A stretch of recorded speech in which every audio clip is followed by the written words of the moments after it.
오늘 하나님의 말씀 함께 보도록 하겠습니다. 아가서 말씀을 계속 보도록 할 텐데요.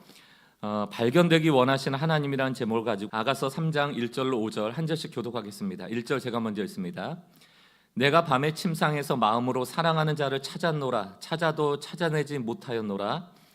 이에 내가 일어나서 성안을 돌아다니며 마음에 사랑하는 자를 거리에서나 큰 길에서나 찾으리라 하고 찾으나 만나지 못하였노라. 성안을 순찰하는 자들을 만나서 묻기를 내 마음으로 사랑하는 자를 너희가 보았느냐 하고 그들을 지나치자마자 마음에 사랑하는 자를 만나서 그를 붙잡고 내 어머니 집으로 나를 잉태한 이의 방으로 까지 놓지 아니하였노라. 함께 읽습니다. 예루살렘 딸들아, 내가 노루와 들사슴을 두고 너에게 부탁한다. 사랑하는 자가 원하기 전에는 흔들지 말고 깨우지 말지니라. 아멘. 그림 하나를 보여드릴 텐데요. 이제 이게 로그잼이라는 제목의 그림입니다. 로그잼이라는 이 영어 단어는 로그가 통나무죠. 잼은 이제 막혔다 이런 단어입니다. 그러니까 이제 이런 열대 기후의 나라들은 나무 벌목을 많이 하는데 그 큰 나무들을 이동하기가 어렵잖아요. 그럼 보통 강에다 띄워버리거든요. 근데 강 상류 쪽은 넓으니까 이 나무들이 잘 내려가다가 하류는 좁아지니까 거기서 통나무들이 쌓여지는 병목 현상이 나타납니다. 그러면 거기에 이제 막히게 되는 거죠. 이게 이제 좀 영적으로 또 우리의 삶에 비교해 보면 우리도 좀 영적으로 답답할 때를 느끼잖아요. 살면서 좀 뭔가 꽉 막혔다라는 느낌이 들잖아요. 처음엔 좀 잘 되는 것 같은데 점점 가면서 뭐가 일이 안 풀릴 때가 있지 않습니까? 그런 순간을 로그잼과 같이 영적으로는 좀 영혼의 어두운 밤을 만났다 이런 표현을 씁니다. 하나님 계시나? 하나님 날 보고 계시나? 이 상황을 알고 계시나? 모르시는 것 같은데 그렇다면 나는 어디로 가야 되지? 앞으로 뭘 해야 되지? 내 삶은, 내 자녀의 삶은, 우리 가정은 앞으로 어떻게 되지? 한 치 앞도 선명하게 볼 수 있는 게 하나도 없어요. 코앞도 보이지 않는 어둠, 칠흑 같은 어둠을 만나보신 분이 계실지 모르겠지만 그때 느끼는 감정은 두려움이거든요. 한 발도 떼지 못하는 겁니다. 그 앞이 절벽인지, 그 앞이 낭떠러지인지, 그 앞이 얼음 얼린 미끄러운 곳인지, 그게 뭐 안전한 곳인지 알 수가 없잖아요. 이렇게 여러분 로그잼 현상이 있을 때 이 벌목공 중에서 숙련된 아주 노련한 벌목공은 그 로그잼을 해결하는 방법을 잘 알고 있다는 겁니다. 통나무가 뭐 어마어마하게 쏟아져 왔는데 그걸 하나하나 다 해체해서 다시 흘려보낼 수는 없는데 그 딱 구조를 보고 어느 나무 어느 하나를 탁 쳐서 그거를 이동시키면 그 나머지는 쑥 빠져나가듯이 빠져나간다는 거예요. 그 해결해야 될 가장 중요한 통나무, 그것을 킹핀이라고 얘기를 한답니다. 킹핀, 가장 중요한 핀이다 뭐 이런 의미겠죠. 근데 이거는 아무나 알 수가 없다는 거. 아주 노련한 숙련공만, 그 벌목공만 그것을 알아서 그를 두드려서 흘려보내면 나머지는 따라간다는 거예요. 아무도 보지 못해도 노련한 벌목공은 본다는 것입니다. 우리 신앙도 마찬가지예요. 우리는 늘 미래를 몰라서 불안해하는 유한한 존재입니다. 늘 문제를 만나는데 문제를 만날 뿐이지 해답이 안 보일 때가 얼마나 많습니까? 로그잼이 일어나도 우리는 숙련되지 못한 미숙한 벌목공 같아서 막 발만 동동동 구를 때가 많아요. 그러나 우리에겐 해답이 되시는 주님이 계시다. 주님은 그 문제의 어디를 건드려야지 해결될 수 있다라는 우리 인생의 문제 속의 킹핀을 알고 계시다는 거예요. 오늘 설교의 핵심이 뭔가? 우리가 영혼의 밤을 만나서 좀 꽉 막힌 것 같이 하나님의 부재를 좀 느끼고 임재를 잘 못 느끼고 뭔가 이전에 신앙생활을 할 때는 내가 좀 열심도 있고 뭐가 느껴지는 것도 있었던 것 같은데 요즘은 그런 게 없어. 이런 마음이 드시는 분들에게 그게 꼭 부정적인 의미만이 아니고 우리가 영적으로 성숙하기 위해서 반드시 거쳐가야 되는 필수적인 과정임을 우리가 같이 공감하기 위한 설교가 오늘의 설교입니다. 그리고 그 영혼의 밤, 시간과 그 공간에 머물러 있는 과정을 통하여서 정말 하나님만 내 인생의 이 문제 해결이 되는 킹핀을 알고 계시는구나. 내가 하나님 의지해야겠구나. 이 실제적으로 하나님을 경험하게 되어지는 믿음 사건을 우리 모두가 경험하게 되어지는 일들을 바라면서 오늘 말씀을 좀 들으시면 좋겠습니다. 아가서를 계속해서 보고 있는데요. 지난주에도 말씀드렸지만 이 아가서의 큰 주제 중에 하나는 미성숙한 이 술람미 여인의 사랑이 점점 성숙해져가는 과정이라고 말씀을 드렸습니다. 아가서 1장에서는 그 술람 여인이 아무것도 아닌데 참 보잘것없는데 솔로몬 왕이라는 참 대단한 인물이 그 여인을 사랑하는, 그것을 통하여서 가치없는 우리를 주님이 사랑해 주신다는 것을 알게 되었고, 지난 또 2장에서는 그 왕의 보호 아래서 늘 보호받고 있고 또 공급받고 있고, 그 내용을 저희가 같이 경험하면서 후반부에서 뭘 알았습니까? 이 솔로몬 왕이 이제 술람미 여인에게 이제 보호받고 또 공급받는 그곳에서 이제 나와서 일어나서 함께 좀 가자라고 손 내밀어 줬는데, 그 솔로몬 왕의 요청을 거절하는 술람미 여인의 미성숙한 사랑도 살펴보았죠.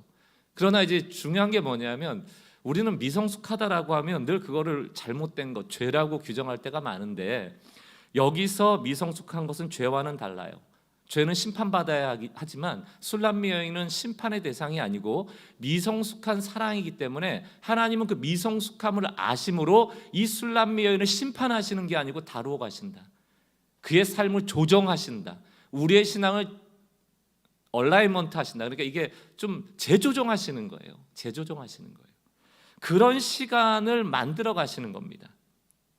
그럼 어떻게 솔로몬 왕이 술람미 여인을 얼라이먼트 하는가, 재조정하는가, 성숙하도록 인도하는가? 이게 이제 주님이 우리를 다루어 가시는 방식과 비슷한데, 그 방법이 바로 숨으시는 거예요.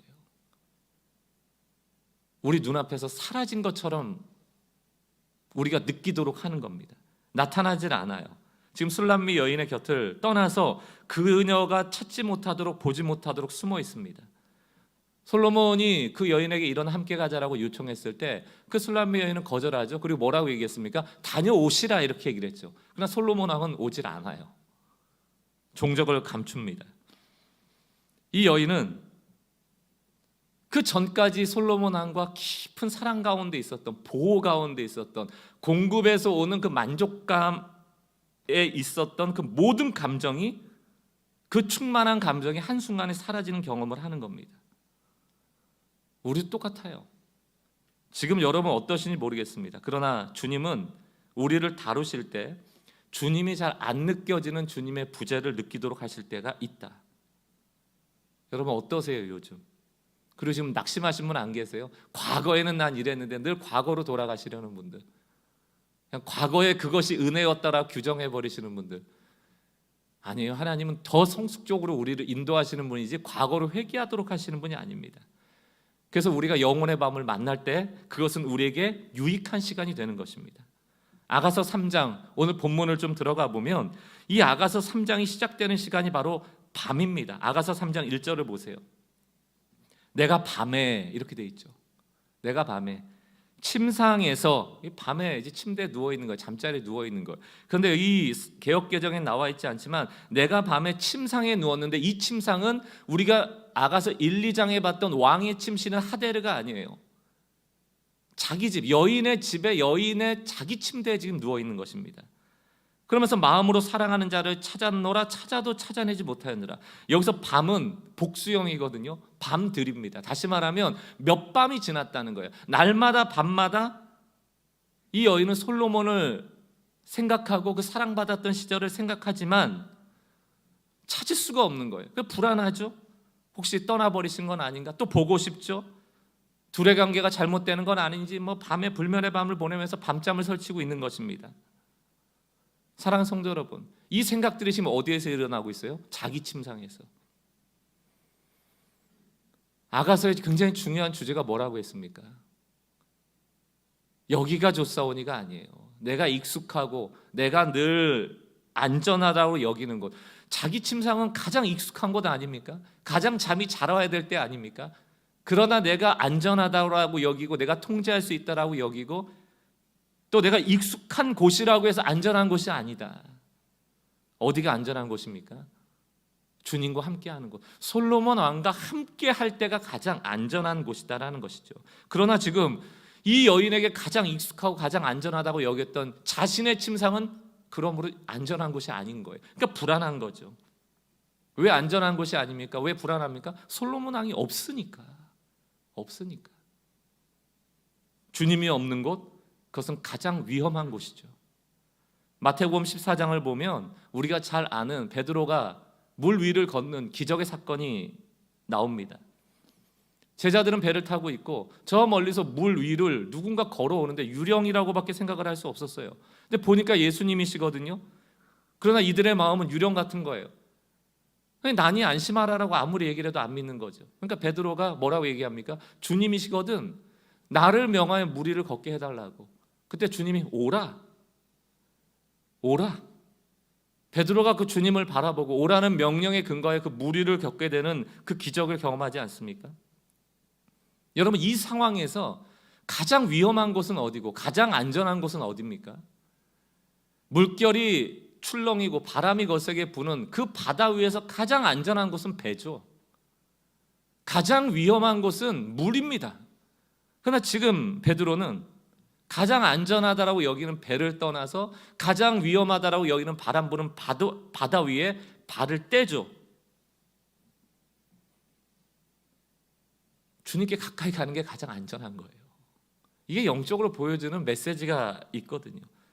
그리고 주님께로 나아가는 그 발걸음이 하나님이 역사하셔서 그 누구도 경험하지 못했던 물 위를 걷는 기적을 이 베드로가 경험하게 되는 것입니다. 사랑하는 성도 여러분, 여기서도 메시지는 똑같아요. 파도 이는 물결 위에서 가장 안전한 것은 배가 아니라 주님과 함께하는 것이 가장 안전하다. 그것을 알라는 것이죠. 그러나 베드로는 물 위를 걷다가 그 파도 위에 거센 바람을 보고 깜짝 놀라서 바람을 바라보게 되죠. 파도를 바라보게 되죠. 그리고 물에 빠집니다. 그가 늘 생각했던 가장 위험한 바다에 빠지게 된 것이죠. 바다에 빠지면 죽음이죠.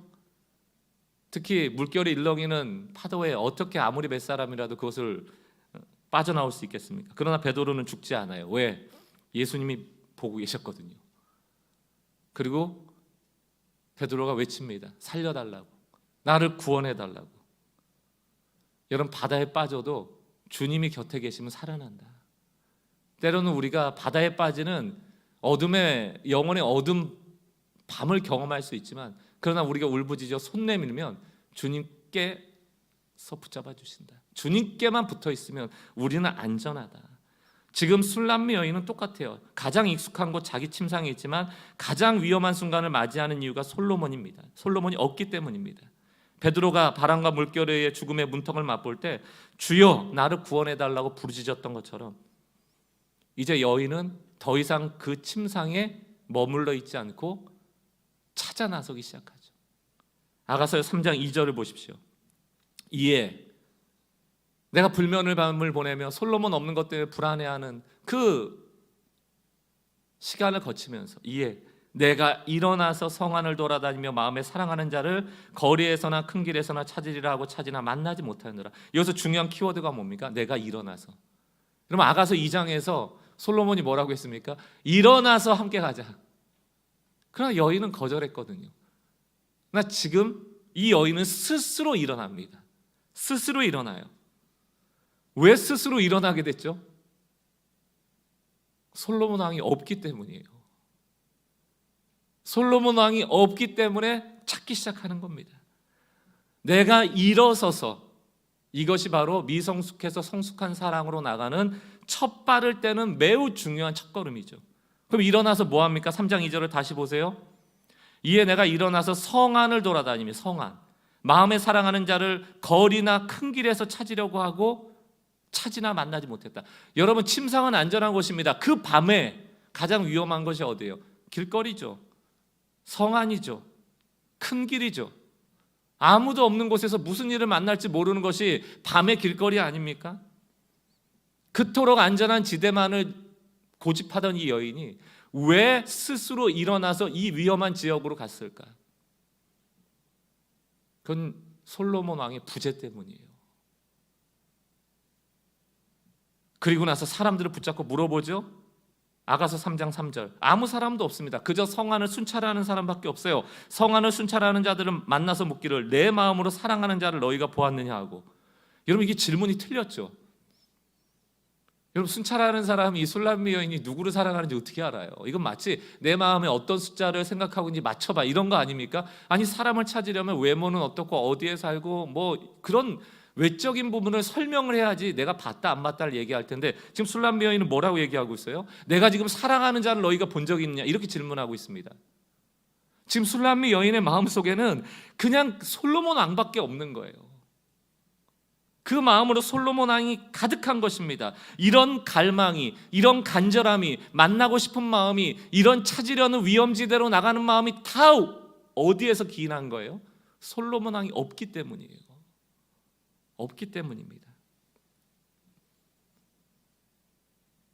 3절까지 그렇게 정신없이 솔로몬 왕을 찾아 나선 이 여인이 바로 그 다음 절 4절에서 만나요.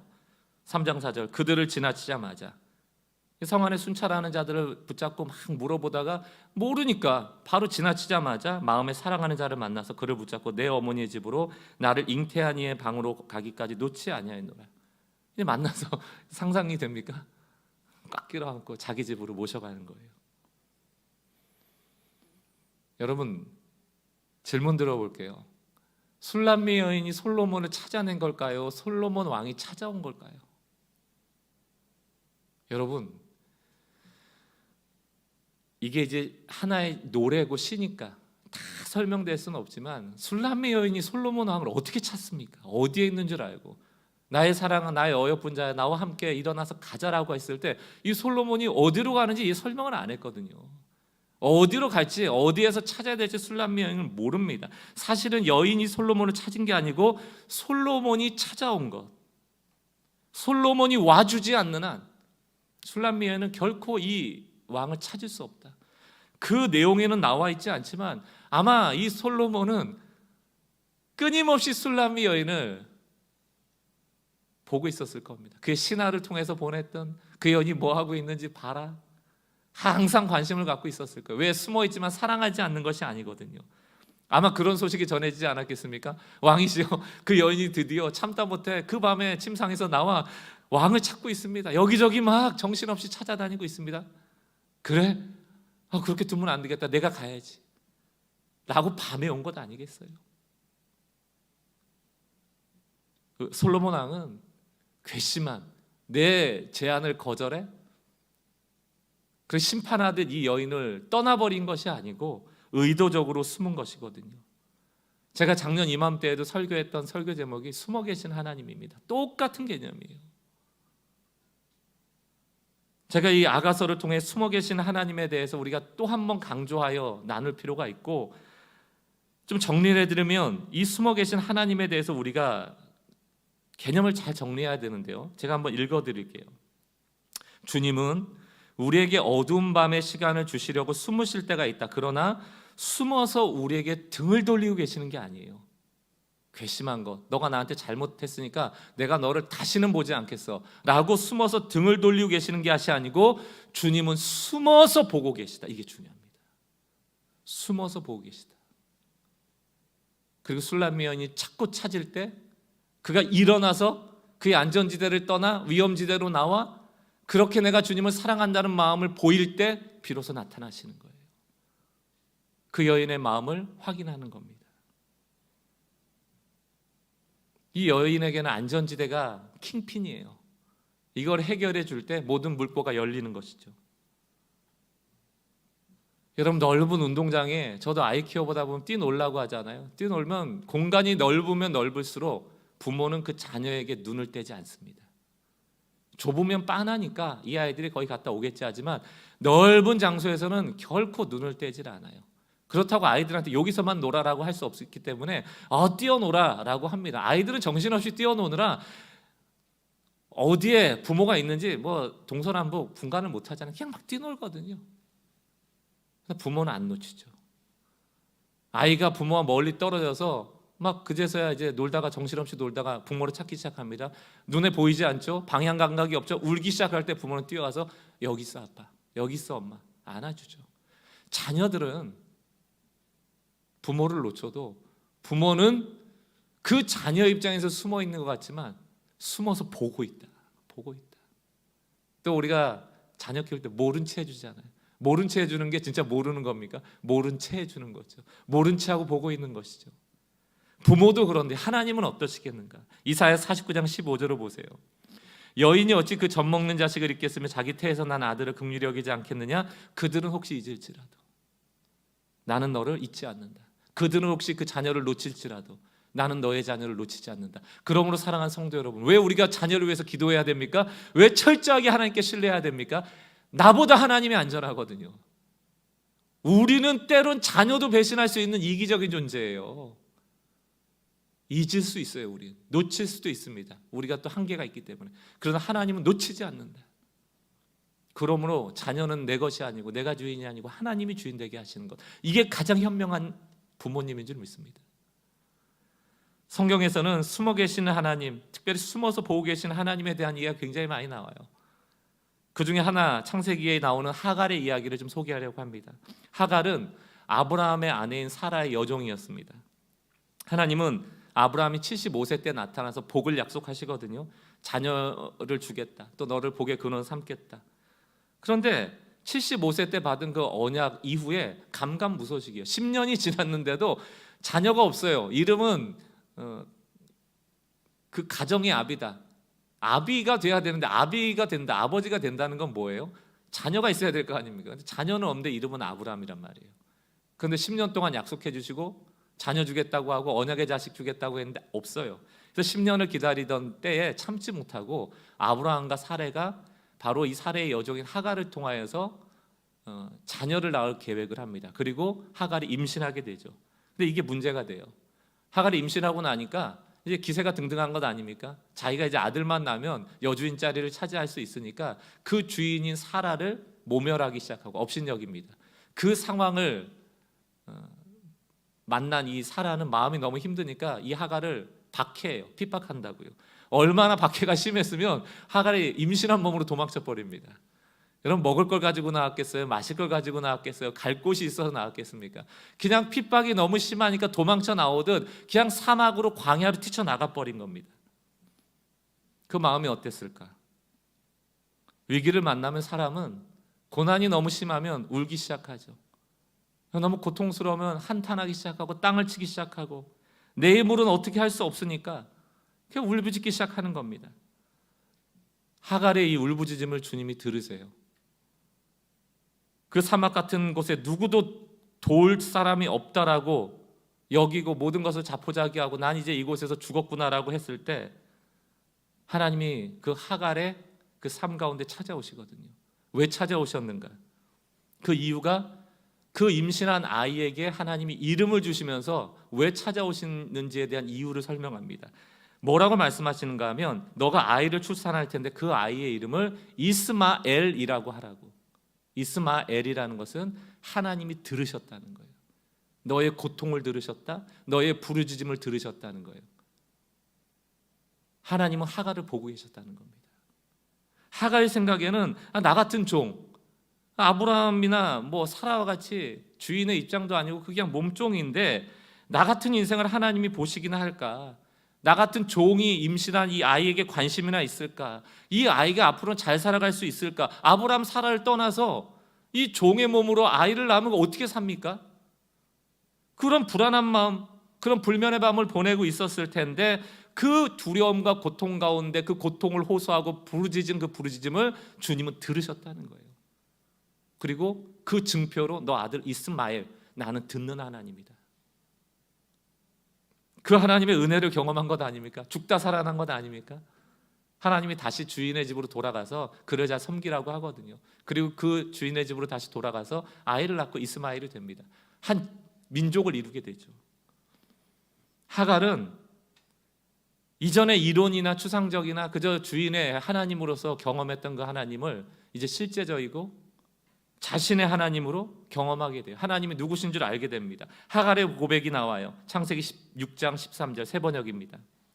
하갈은 내가 여기서 나를 보시는 하나님을 뵙고도 이렇게 살아서 겪은 일을 말할 수 있다니 하면서 자기에게 말씀하신 주님을 보시는 하나님이라고 이름 지어서 불렀다. 엘로이.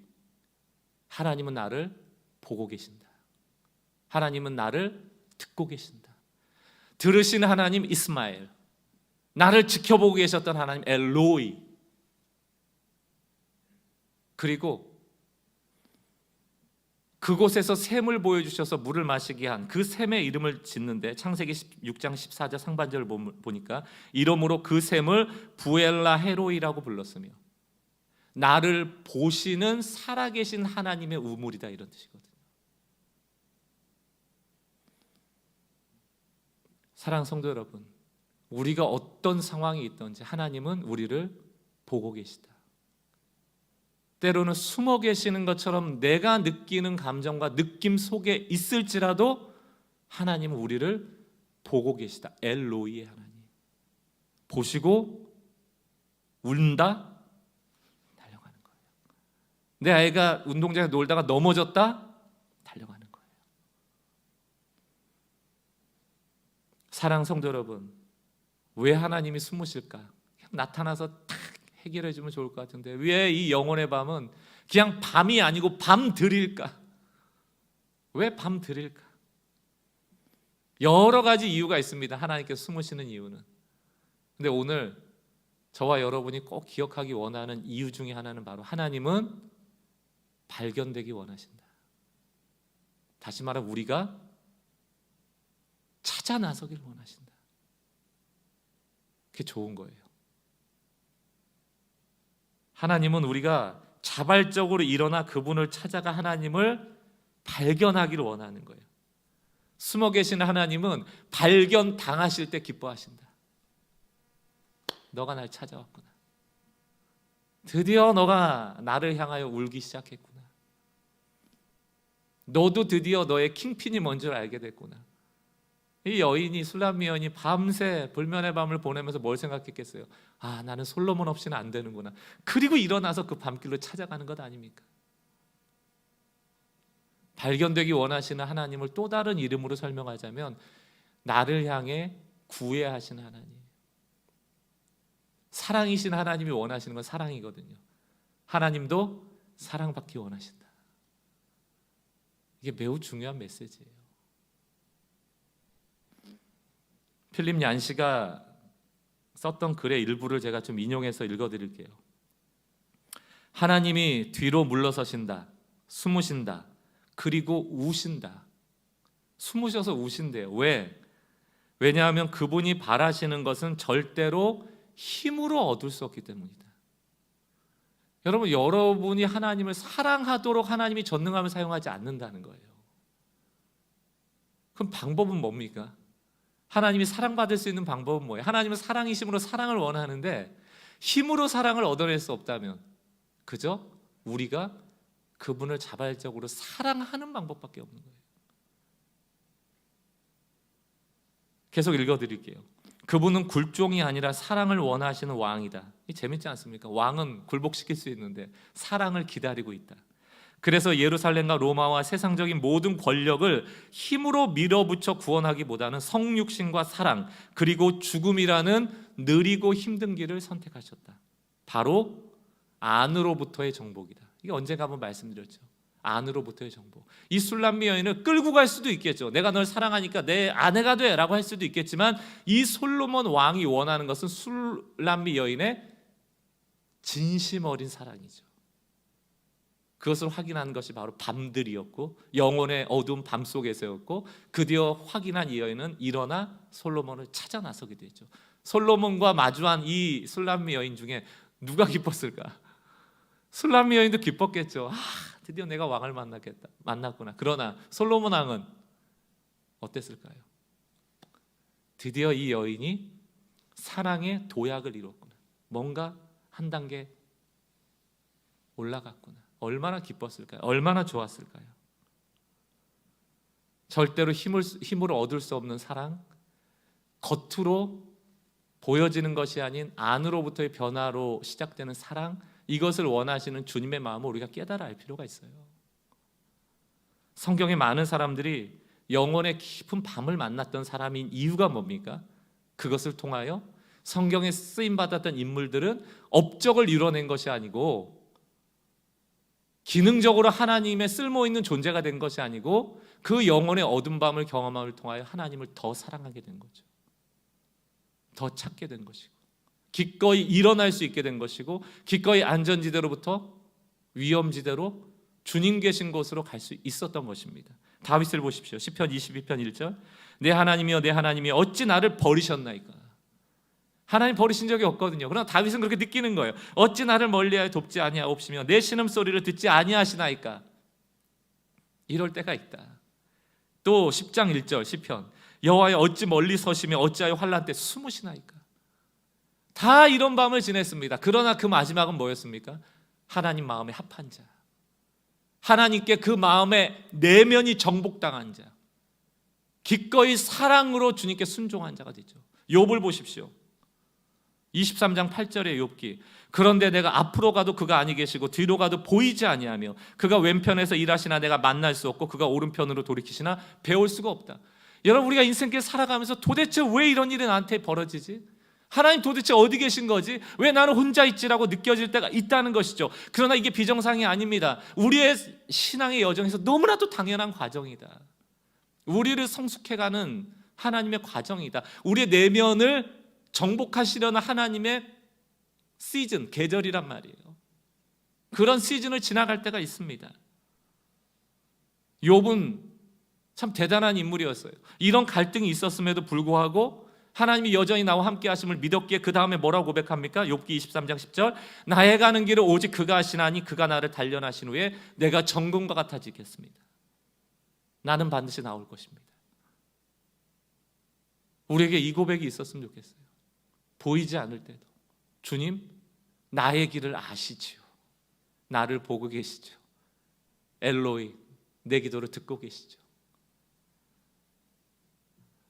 하나님께서 숨어 계시는 그 시즌은 우리의 믿음이 자라가는 기간이고 또 우리가 하나님을 발견하도록 우리를 다루어 가시는 시간입니다. 숨바꼭질의 묘미는 어디에 있습니까? 숨은 자와 발견하려는 찾는 자가 만나는 순간 둘 다 기쁘다는 거예요. 제가 작년 1월 달에도 숨어 계신 하나님 설교하면서 같은 예화를 말씀드렸습니다. 여러분, 숨바꼭질 할 때 범위를 정해놓잖아요. 이게 다 한계가 있거든요. 만약에 제가 숨바꼭질 하고 있는 친구는 동네에 있는데 집에 어디 들어가고 아무도 모르는 곳에 들어가 있으면 제 친구는 못 찾죠. 어디가 있는지 어떻게 합니까?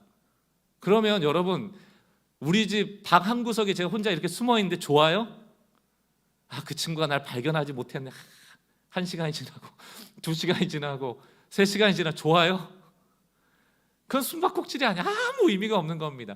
발견할 수 있을 만한 곳에 숨어서 서로 탁 발견하는 순간 깜짝 놀라서 누가 먼저 뛰어가서 탁 벽을 터치하느냐에 따라 승부가 갈리고 막 이게 즐겁고 깔깔거리는 게 숨바꼭질 아닙니까? 발견하는 자의 기쁨, 발견되는 기쁨이 있기 때문에 숨바꼭질에 묘미가 있는 거죠. 이게 영적인 원리랑 같아요. 그래서 독일의 신학자 에크하르트가 한 말이 있습니다. 참 의미가 있어요. 하나님은 먼 곳에 숨어 헛기침을 하면서 자신의 위치를 드러내는 사람과 같다. 너무 멀리 계시잖아요, 하나님 우리와. 하나님이 좀 사인을 안 주면 우리가 찾을 수가 없단 말이에요. 숨어 계시지만 하나님 여기 하나님 계속 사인을 보내는 거예요. 영혼의 어두운 밤이 그런 거예요. 하나님을 발견하도록 우리에게 자꾸 사인을 주는 겁니다. 얼마나 감사합니까? 숨어 계시는 하나님이 동시에 모든 것을 드러내시는 계시하시는 하나님이라는 걸 꼭 기억하셔야 돼요. 숨어 계시지만 나타나신 하나님. 그 나타나신 게 성경 아닙니까? 말씀을 정리합니다. 이사야 45장 15절 우리 같이 한번 한 목소리 읽어봤으면 좋겠습니다. 이사야 45장 15절입니다. 시작. 구원자 이스라엘의 하나님이여 진실로 주는 스스로 숨어 계시는 하나님이시니이다. 이게 우리에게 불안함의 요소가 되는 게 아니에요. 이것을 공동 번역에서는 뭐라고 설명했냐면 이렇게 설명했습니다. 하나님께서 너도 몰래 너를 보살피셨다. 우리는 모르죠. 안 느껴지는 거예요. 그러나 주님은 숨어 계시는 게 아니고 숨어서 보고 계신다. 이스라엘의 하나님 구세주께서 너를 보살피고 계신다. 이게 숨어 계신 하나님의 의역입니다. 그러면 숨어서 등 돌리고 계시는 분이 아니고 울고 계신다. 발견되기 위해서 또 지켜보고 계신다. 돌보고 계신다. 이 믿음이 우리에게 회복되기를 원하고요. 지금 영혼의 어두운 밤을 지나가고 계시는 분이 혹시 계시다면 왜 이전처럼 하나님이 느껴지지 않을까라고 느끼시는 분들이 계시다면 말씀과 기도로 다시 나가시기 바라요. 저도 성경 통독을 다시 시작하고 있습니다. 말씀을 보면요, 하나님의 기침 소리가 많이 들린다. 많이 들려요. 그러나 말씀 가운데 나가지 않기 때문에 늘 나를 발견해라, 하나님이 그렇게 원하시는데도 우리가 하나님을 발견하지 못하고 그저 하나님의 부재를 느끼고만 있으면서 낙심해버리는 것이죠. 아닙니다. 주님은 주님께로 나올 수 있도록 우리를 인도하고 계세요. 하갈이 임신한 채 광야에서 물을 찾지 못하여 죽을 위기 속에서도 하나님이 눈을 열어주시면 샘이 보이거든요. 하갈을 지켜보고 계시거든요. 들으시고 보시는 그 하나님이 우리 하나님인 줄 믿습니다. 다윗을 다루어 가시고 욥을 다루어 가셨던 그 하나님이 발견되심으로 기뻐했을 뿐만이 아니고 우리의 신앙을 한 단계 더 성숙시킴으로 내면에서 변화가 일어나 하나님을 사랑하게 되는 존재가 될 수 있도록 우리를 인도하고 다루고 계심을 믿고 그 엘로이 하나님을 믿고 하루하루 승리하시는 주의 백성들 되시길 주의 이름으로 간절히 축원합니다. 우리 같이 한번 찬양했으면 좋겠는데요. 나의 등 뒤에서 나를 도우시는 주님, 이 가사 한 절 한 절을 좀 우리가 생각하시면서 나의 등 뒤에서, 여러분 우리는 정신없이 하루하루 살아갈 때가 많아요. 그러나 주님께서 우리를 돕고 계시다. 그 믿음을 가지고 우리에게 힘주고 계시다. 그 믿음의 고백이 됐으면 좋겠습니다.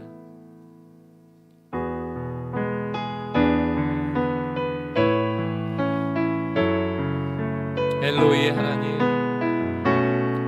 우리를 돌보신 하나님, 나의 등 뒤에서 나의 등 뒤에서 나를 도우시는 주, 나의 인생 길에서 지치고 고나여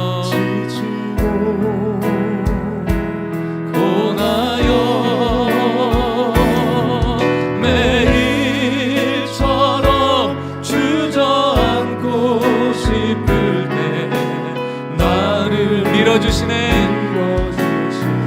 주님께서 우리에게 말씀하십니다. 일어나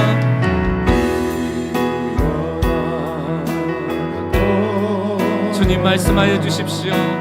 내가 새 힘을 주리니 일어나 너 걸어라 내 너를 도우리. 2절입니다. 나의 등 뒤에서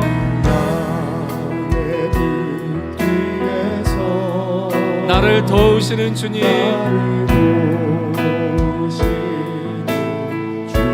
평안히 길을 갈 때 보이지 않아도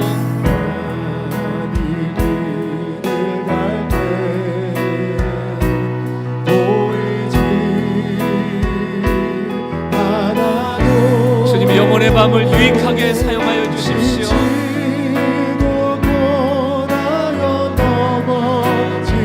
아멘. 다가와 손 내미시네. 좋으신 하나님, 일어나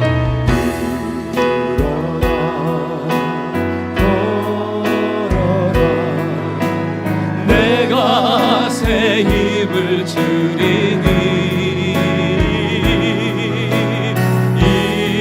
일어나 너 걸어라 내 너를 도우리. 3절입니다. 나의 등 뒤에서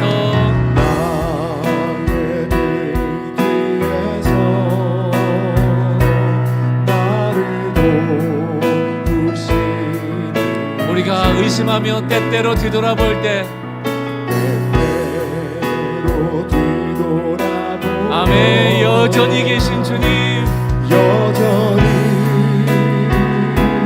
계신 주, 찬찬한 미소로 바라보시며 나를 재촉하시네. 아멘. 일어나 일어나 함께 가자. 일어나라. 일어나 주님 함께 계신 곳으로 가기를 원합니다. 내가 새 힘을 주리니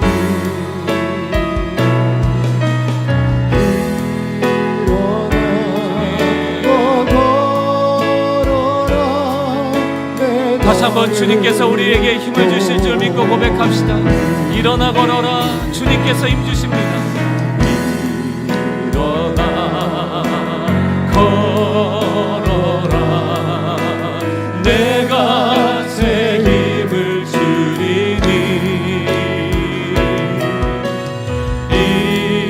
일어나 너 걸어라. 내 너를 이렇게 선포합시다. 모든 시선을 주님께 드립시다. 모든 시선을 주님께 드리고 살아계신 하나님 발견하기를 원합니다. 살아계신 하나님을 느낄 때 아멘. 내 삶은 주의 역사가 되고 하나님이 일하기 시작. 모든 시선을 전능하신 하나님께 모든 시선을 주님께 드리고 하나님 욕과 같이 저에게를 주님께서 하시나니 나를 인도하셔서 정금과 같게 하실 걸 믿습니다. 세상 주의 나라가 되고 하나님이 일하기 시작하네. 조용히 눈을 감고 오늘 주님 이곳에 함께 하시는데 좀 이런 기도하심으로 또 묵상하심으로 말씀을 정리하심으로 시간을 좀 가지시면 좋겠어요. 숨어 계시지만 숨어서 등 돌리고 계시는 것이 아니고 오히려 울고 계신다. 우리의 사랑을 원하시면서 또 숨어 계시지만 등 돌리고 계시는 것이 아니고 우리를 보고 계신다. 부모는 아이를 놓칠지라도 하나님은 놓치지 않는다. 하나님은 완전히 우리를 보호하고 계심을 믿고 여러분 지금 영혼의 어두운 밤을 만나신 분들이 있으면 그것이 바로 주님께 더 사랑으로 나가는 사랑의 성식이 일어나는 시간으로 여러분 유익하게 활용하셔야 돼요. 말씀과 기도로 다시금 나가십시오. 하나님이 우리에게 사인 주시는 기침 소리를 많이 들으시길 바라고요.